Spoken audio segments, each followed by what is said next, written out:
صلى الله عليك يا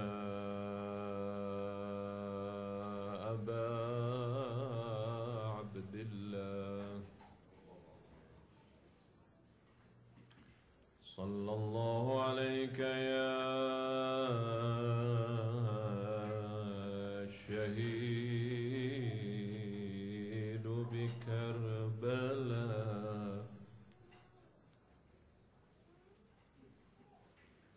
صلى الله عليك يا ابن الزهراء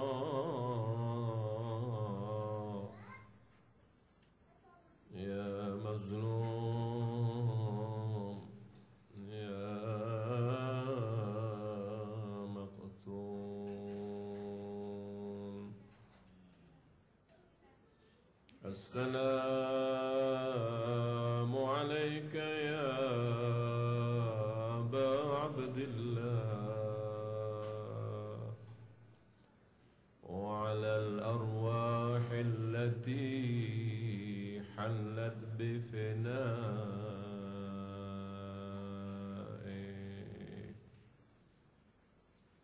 عليك مني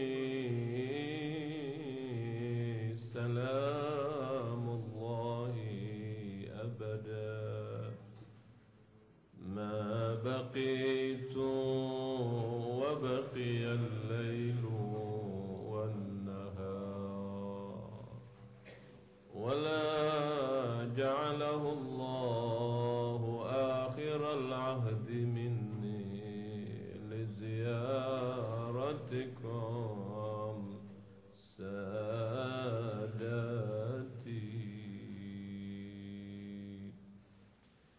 يا ليتنا كنا معكم سادتي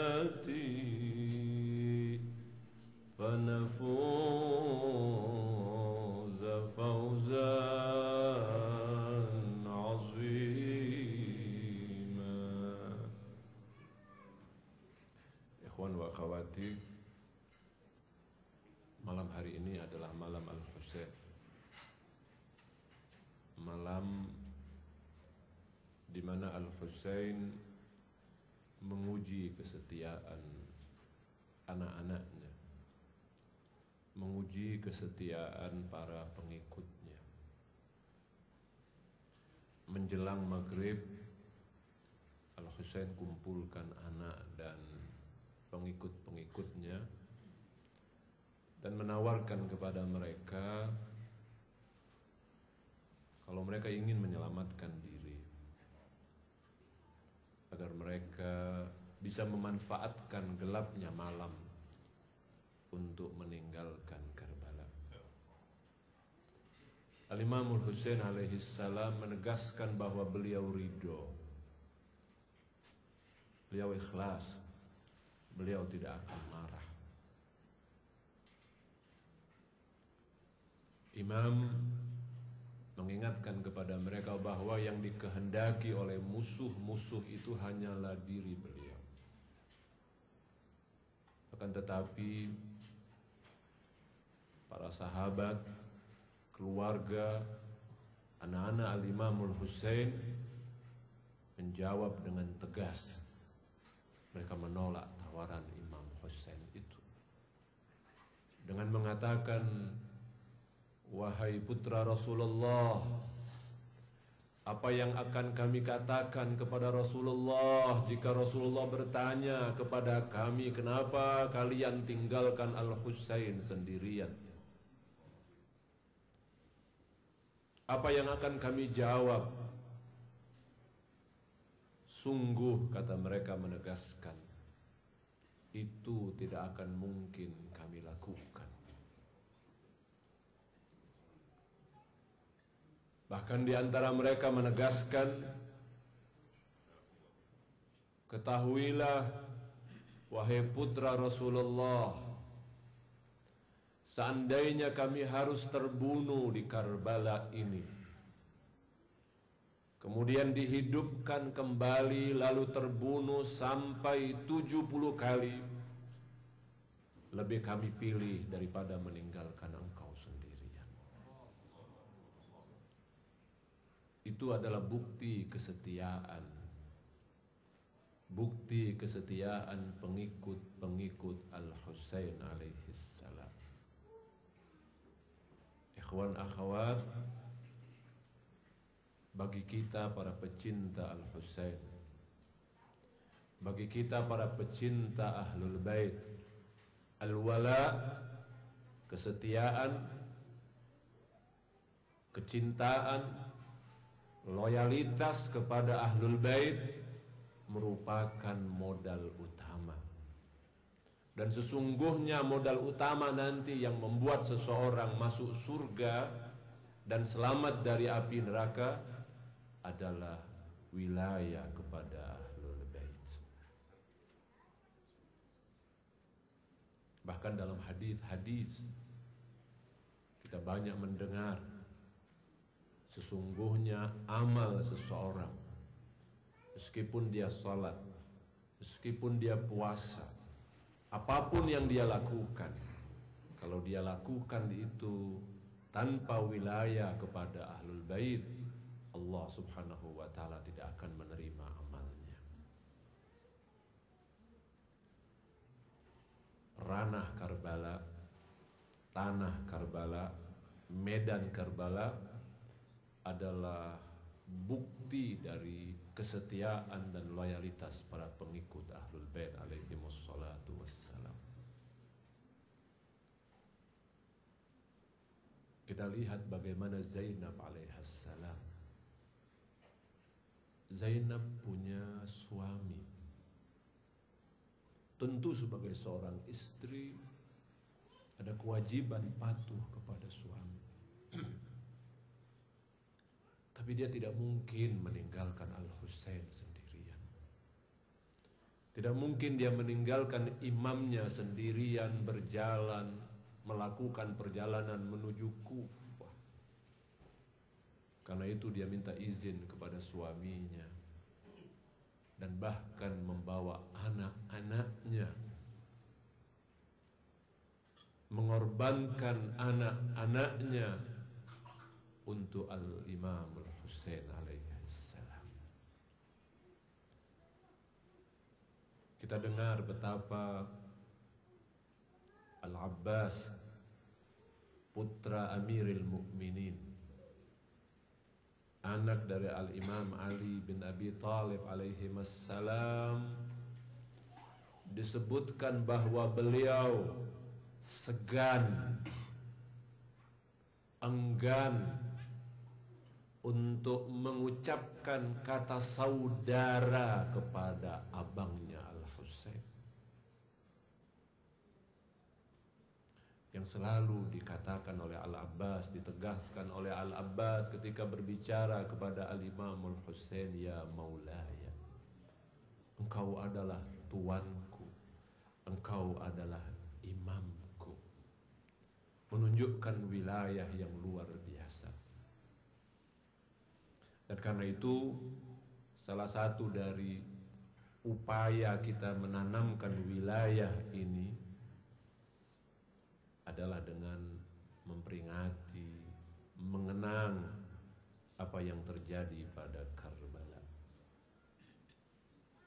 Ikhwan akhwat, hari ini saya mendapat sebuah SMS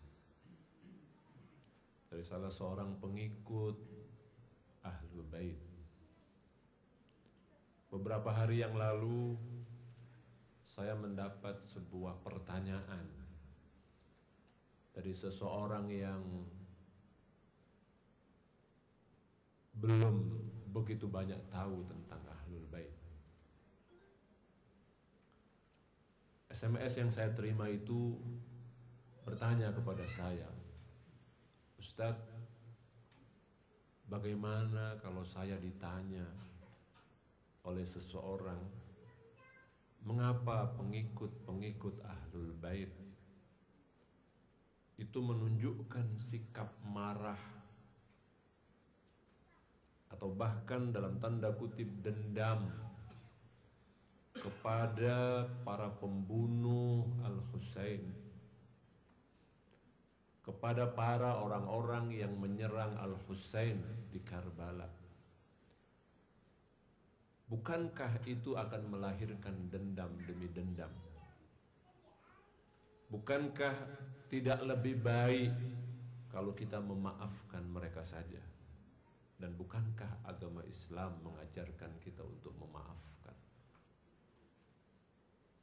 Pertanyaan yang berikutnya, yang kedua itu diajukan dengan mengatakan, untuk apa kita menangisi Al-Husain? Yang lebih penting adalah bagaimana kita membangun semangat kita, bukan menangis. Dua hal ini memang sering menjadi pertanyaan besar di kalangan para pengikut Ahlul Bait atau orang-orang yang baru dan ingin tahu tentang Ahlul Bait. Dan lebih-lebih pertanyaan ini muncul di kalangan orang-orang yang belum mengenal Ahlul Bait. Pada kesempatan yang terbatas ini saya ingin memberikan beberapa catatan terhadap dua hal ini. Karena kedua ini terkait dengan al-wala, terkait dengan totalitas kecintaan kita kepada Ahlul Bait dan kepada Al-Husain alaihi salam. Ikhwan dan akhwat, memang Allah Maha Pemaaf. Memang Allah Maha Pemaaf. Sebesar apapun dosa seseorang, kalau meminta ampun kepada Allah Subhanahu wa Ta'ala, Allah akan memaafkan. Tapi pada saat yang sama, kita harus tahu juga bahwa Allah itu maha tegas. Bahwa Allah itu maha tegas. Dia tidak pelin-pelan. Allah tidak pernah gentar, takut, ragu. Allah maha tegas. Allah memang maha pemaaf, tapi ada saat-saatnya Allah Subhanahu wa Ta'ala tidak memaafkan. Ada waktu-waktunya Allah Subhanahu wa Ta'ala tidak akan memaafkan dosa-dosa hambanya. Yang paling sering dikemukakan misalnya adalah kemusyrikan. Lainnya misalnya, kalau ada orang yang membunuh dirinya, itu dosanya tidak akan dimaafkan. Atau ada orang yang baru menyesal pada last minute, ketika tidak mungkin lagi pintu taubat dibukakan kepadanya. Nabi Muhammad memang Nabi Muhammad memang pemaaf. Tapi ada kalanya Nabi Muhammad SAW menegaskan agar orang-orang tertentu dihukum. Ada beberapa kafir Mekah yang diperintahkan oleh Rasulullah SAW untuk dibunuh, walaupun mereka itu misalnya bergantung di pintu Ka'bah. Pernah kejadian suatu saat Rasulullah memerintahkan kepada sahabat-sahabatnya untuk bunuh fulan dalam keadaan apapun. Ketika seorang sahabat itu memburu orang itu, dilihatnya orang itu lagi sholat. Lalu dia enggan membunuh orang yang sholat. Dia kembali kepada Rasulullah dan mengatakan, "Ya Rasulullah, bagaimana mungkin aku membunuhnya sedangkan dia dalam keadaan sholat?" Lalu Nabi memerintahkan orang kedua, kejar orang itu dan bunuh dia. Orang itu pun menemukannya, tapi orang itu sedang sujud. Lalu dia kembali kepada Rasulullah, "Ya Rasulullah, bagaimana mungkin aku membunuh seseorang yang sedang sujud?"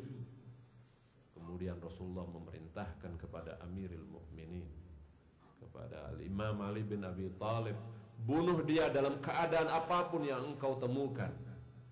Imam memburunya dan orang itu sudah tidak bisa ditemukan lagi.